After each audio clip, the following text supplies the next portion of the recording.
Ave Maria. Okay. We can also sin through praise or flattery. We can be led into sin by being flattered or being praised. And of course, we can lead others into sin using the same things. And we have several examples of this. In the Acts of the Apostles, we read how Herod responded to the flattery he received from the Jews. In the 12th chapter of the Acts of the Apostles, we read, about that time, King Herod laid violent hands upon some of those who belonged to the church. He had James, the brother of John, killed with the sword. After he saw that it pleased the Jews, he proceeded to arrest Peter also. When he had seized him, he put him in prison and handed him over to 4 squads of soldiers to guard him, intending to bring him out to the people after Passover, because Herod didn't want to have a disturbance during the festival. But in fact, he wasn't quite sure how things would pan out. And of course, you recall that our Lord was crucified just before Passover. So Herod then arrests and executes James. That's the brother of John. And the Jews are very happy about it. So they, no doubt they congratulated Herod and approved. And he himself, being a Jew, he decided, okay, well, I've done well, let's move on. And so he arrests, he persecutes the church, and he goes for the head of the church, Peter, and has him arrested. So Peter is in prison, and in the subsequent verses of the chapter, we're told that the church prayed for him unceasingly. And that night, despite the fact that he was chained, Peter was chained between 2 guards, one manacled on both hands, and the guards were sleeping with him. There were guards at the gate, and there were guards leading out. Despite all of this, the angel wakes him up and leads him out, and he makes his escape. So in the morning, when the guards saw that Peter had gone, they're terrified. Why? Well, because Herod is going to kill them. In fact, Herod does kill them. So we have then Herod committing 3 sins, certainly, but many more. First of all, he persecutes the church, for which he has no justification, and he kills James.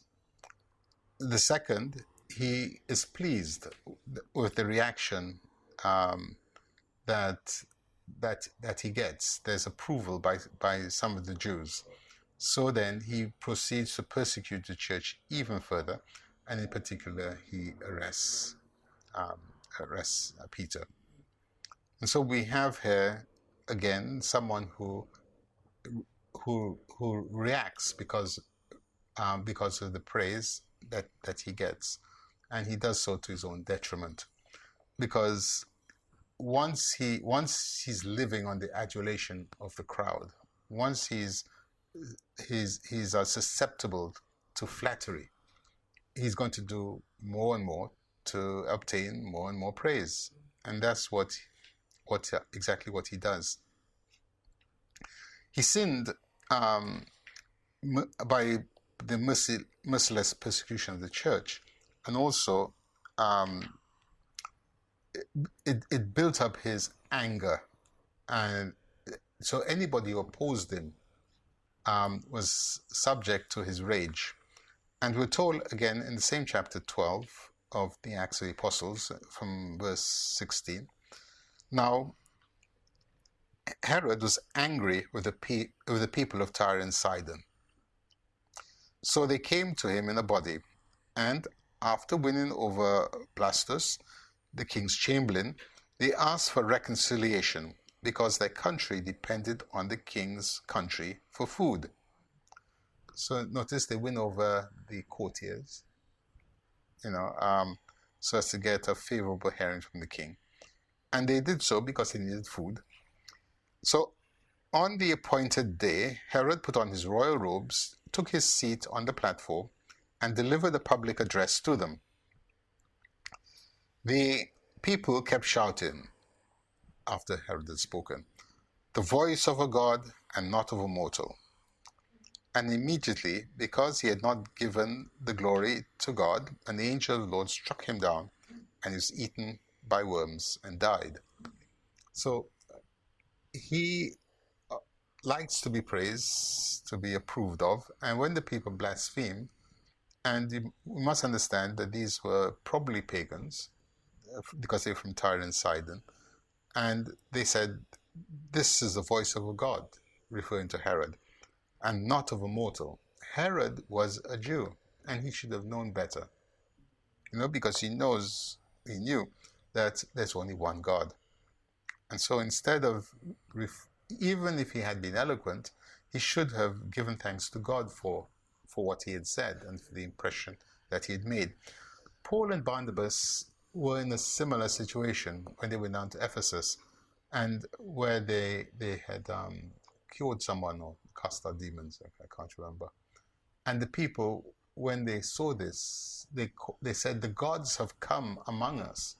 And Zeus, they called Paul Zeus, the other way around, and the other Mercury. And what did they do? The apostles tore their garments and said, "No, do not. We are not gods. We are mortal men like you." So whilst it was a common thing for leaders in those days to be given the title of gods and to be praised, for Jews and Christians, we know better. And we know that to usurp the divine titles and divine privileges is in fact is blasphemy. And of course in apostolic times, the emperors were regarded as gods, called Son of Heaven and all of these titles. But for us, we know that there is only one God, and therefore we shouldn't even approach or even think about, attributing to ourselves anything except what God himself has given, and to acknowledge it's a gift from God. And then we have that of the seventh son, the Maccabees. This is in 2 Maccabees, and in the 7th chapter. Antiochus the king, a Greek, a Syrian, he's invaded Palestine. He's taken over the Judea and the surrounding countries. He's oppressed everybody inside. He's demanding that they worship his gods, if not him. And he's willing and ready to enforce that with torture and with death. And so there's a story of the mother with the 7 sons. They are arrested. And they are asked to eat pork, pig's flesh, as a sign that they have rejected their own religion, they have apostatized, and they have accepted the king's religion. And they refuse. They are promised wealth and king's friendship, etc., etc., and they refuse. Then we're told that the king killed each and every one of them, separately, individually, one after the other, and he did so in the presence of the younger brothers, in this way hoping to intimidate them. So if you start with the eldest, then the other 6 can see what's coming, and then the other 5 and so on. And so each of the first 6 went to their death willingly, encouraging the others. And so there was one left, the last one. And so we're told the youngest brother was still alive. Antiochus not only appealed to him in words, but promised with oaths that he would make him rich and enviable if he would turn from the ways of his ancestors, and that he would take him for his friend and entrust him with public affairs. Since the young man would not listen to him at all, the king called the mother to him and urged her to advise the youth to save himself. After much urging on his part, she undertook to persuade her son, but leaning close to him, she spoke in their native language as follows, deriding the cruel tyrant. My son, have pity on me. Do not fear this butcher, accept death. And she went on to say, I don't know where you come, it is the Lord who put you in my womb, and he can restore you, and so on. So while she was still speaking, the young man said, what are you waiting for? I will not obey the king's command, but I obey the command of the law that was given to our ancestors through Moses. And so he also is killed. But the mother herself is finally killed. So again, here we have a good provocation, in as much as the mother encouraged her son to remain faithful.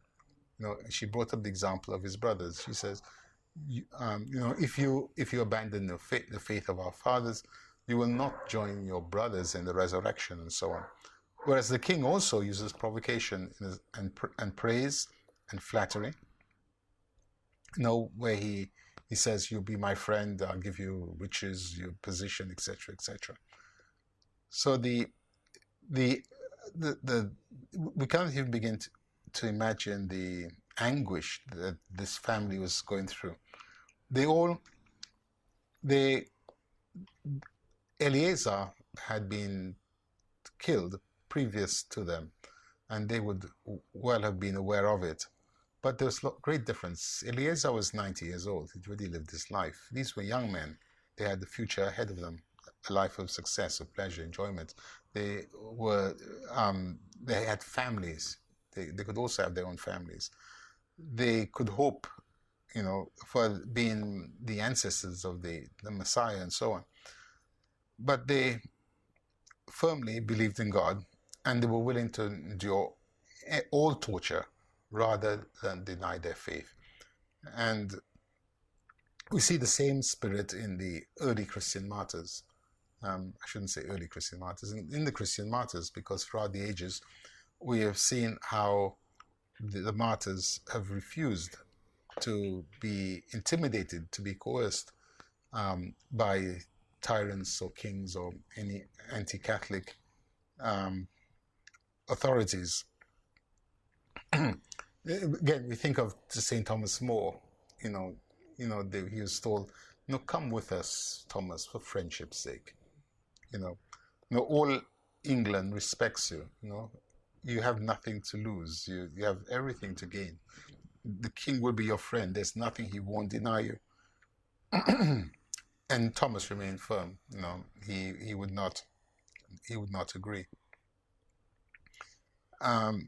We have his opponent, Cromwell, who continued to praise the king, flatter the king, agree with the king, give the king everything that he wanted. Yet Cromwell as well ended up on the block, just as Thomas had. And indeed, many of those who supported Henry lost their heads.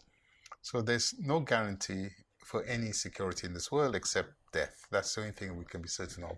And for that reason, we should try to live a good life so that we can make a good death as well. So the younger brothers each watched their older brothers die, and they remained adamant. They would not budge. The last watched all 6 of his brothers tortured brutally and killed. The mother herself watched all her sons die, and this, in fact, is the greatest of the martyrs, because she encouraged them, and then she herself finally was killed. So we can say that she went through 8 martyrdoms, her 7 sons and herself. And so we have again Absalom, who himself, the son of David, and much beloved of David, he was we're told, a very good-looking man. He was well respected, loved by the people, and he began to flatter the people. So he held court um, outside the gate, which is in fact the task of the king. So he was subtly usurping the king's position, and he gave justice in such a way that he always appeared to be um, a good person. And so eventually the people fell under his spell. And so when he decided to rebel against the king, he had a large following.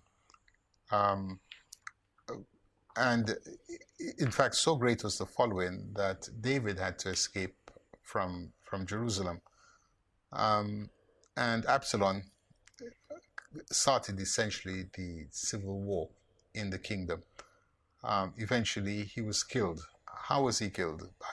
Because his hair, he was very vain, and he loved his hair, which grew long and thick.